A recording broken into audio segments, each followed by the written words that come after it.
The beloved Charles the Good is found cold at the altar in a dark pool of blood. The Count of Flanders has been murdered by a group of treacherous knights. Bound together in their crime by blood and oath, the knights are each arrested and tortured to death before cheering crowds of locals.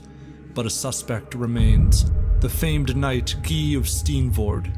After the murder, he provided a place of refuge for one of the lead conspirators, his brother-in-law Isaac, and then attempted to help him escape. Before a group of nobles, a strong knight called Herman the Iron steps forward.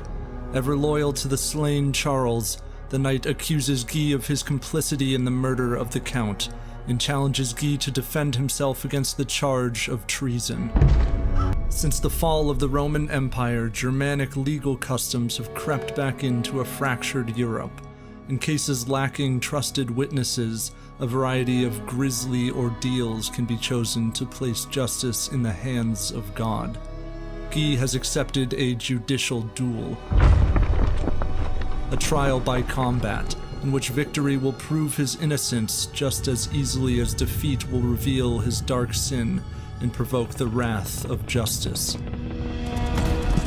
The knights break forward. In the stampede, Guy throws Herman the Iron from his horse, and each time Herman attempts to gather to his feet, Guy circles him, thrusting his lance to knock him down. Sensing the taunting lance of his challenger once more, Herman the Iron charges and swings his sword.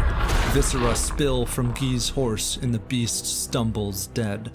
Guy reels in the red grass. Staggering to his feet, he unsheathes his blade and rushes Herman. The knights collide with locked blades, savagely swinging and chopping, until the gasping fighters throw down their shields and fall upon each other, losing their swords and resorting to fists and jammed fingers.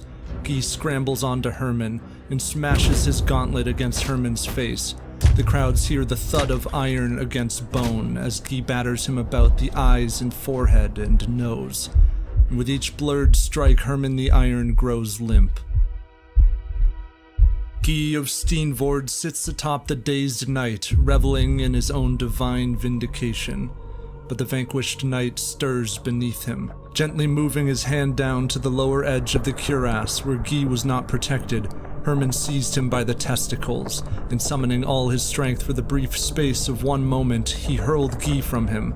By this tearing motion, all the lower parts of the body were broken, so that Guy, now prostrate, gave up, crying out that he was conquered